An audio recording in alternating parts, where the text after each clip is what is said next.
After 5 years and 1 month to the day, Khamzat Chimaev will finally fight for a UFC title. If I kill everybody, what are you gonna do? You have to be for title soon.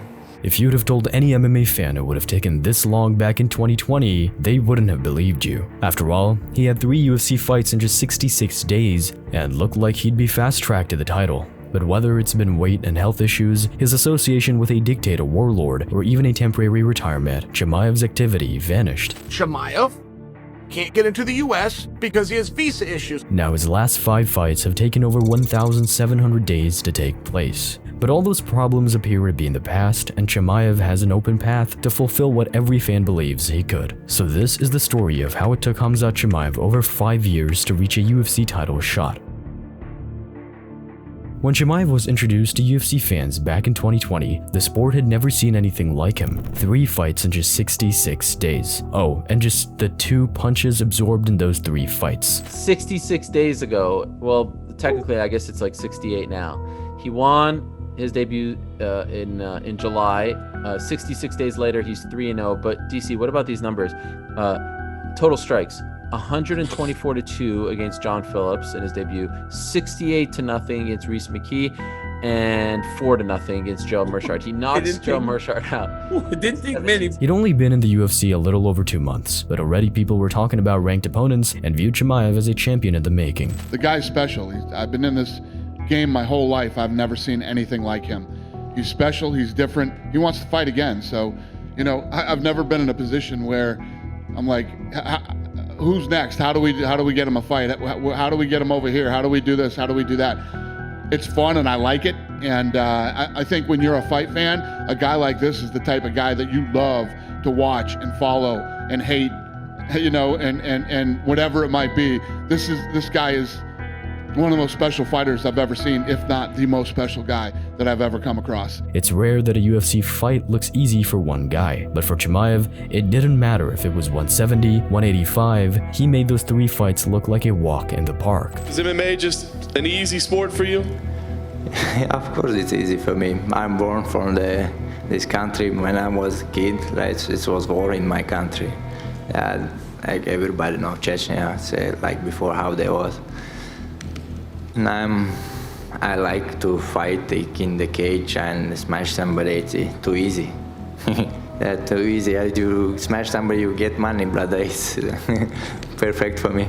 But Chimaev had a lot more going for him than just his incredible fighting ability and willingness to turn around quickly. He had the personality, the look, and the fans' attention to become a true star in the sport. Do you remember after Abu Dhabi you said, DC, what did you think about Khamzat Chimaev? And this was before the show, and I'm like, what's his name again? And then I started talking about all the other Dagestanis in the wrestling in the region. And I was like, you were like, you have no idea who this kid is. I was like, you know what? I got to be honest, Harry. I got to be honest. I don't. But boy, do I know who he is now.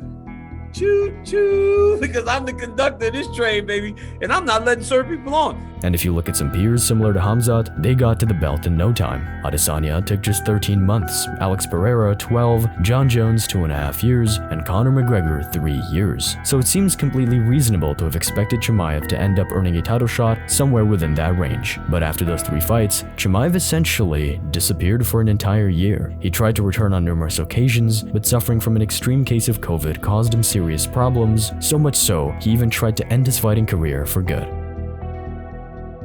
Lungs, I feel pain there, like when I blood, like when I come out sometimes, and I like think too much, you know, like think too much, like about when I gonna be healthy, when I can fight, when I can go train, you know, like that make me like this post I did, you know, like maybe it's finished for me. You'd think a UFC fighter in incredible shape would be able to brush off COVID in a matter of days, but for whatever reason, it wreaked havoc on Khamzat. Multiple hospital visits, lung damage, bronchitis, and even surgery. When I come back to my country, here also they helped me.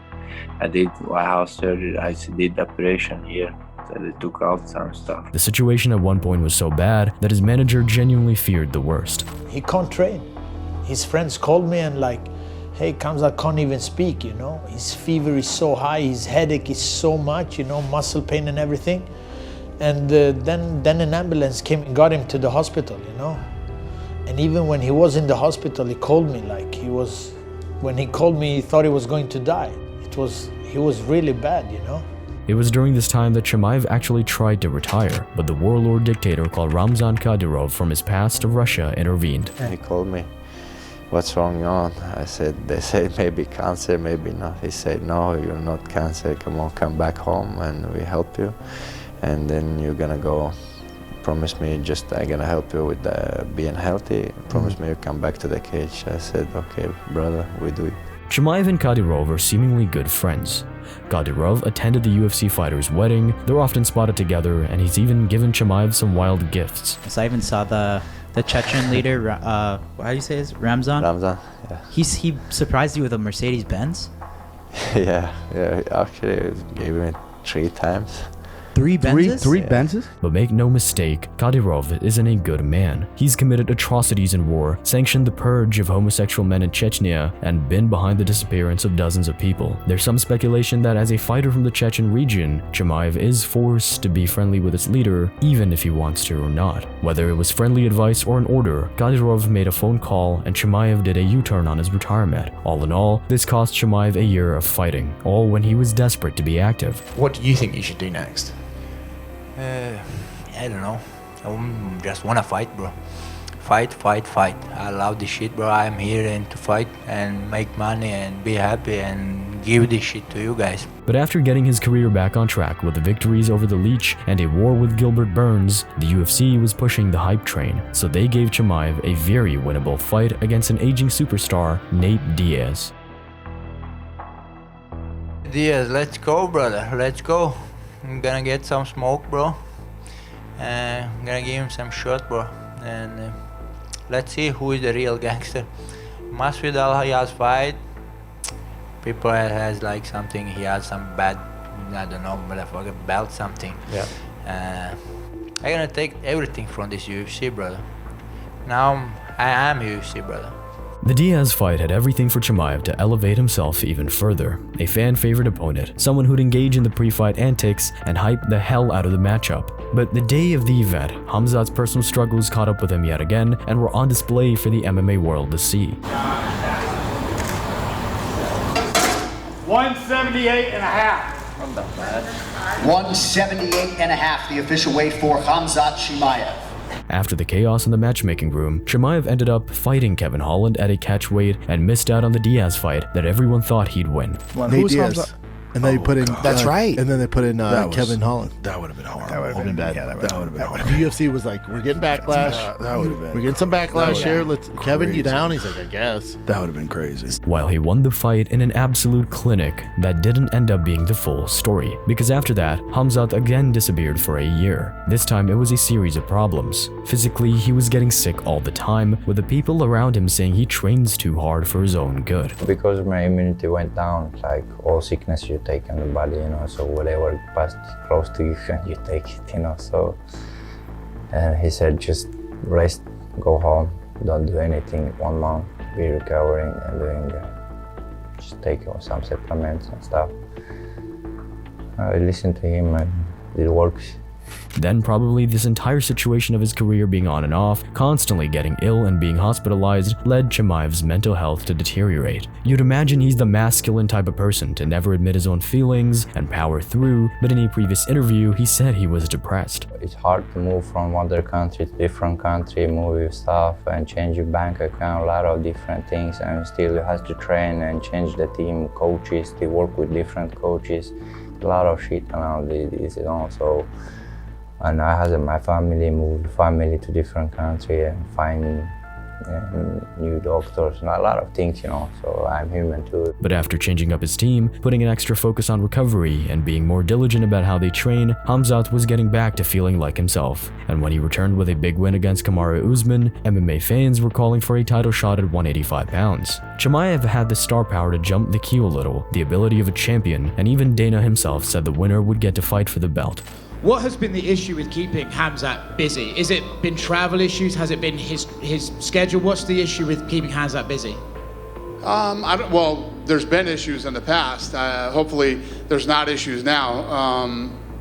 Hopefully his hand's not broken, and hopefully we can do this title fight.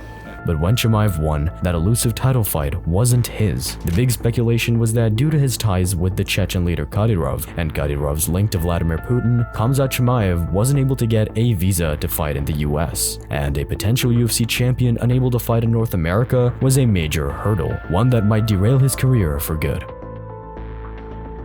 And I also know if he can't get to the US, we've got other arenas, but something is going on.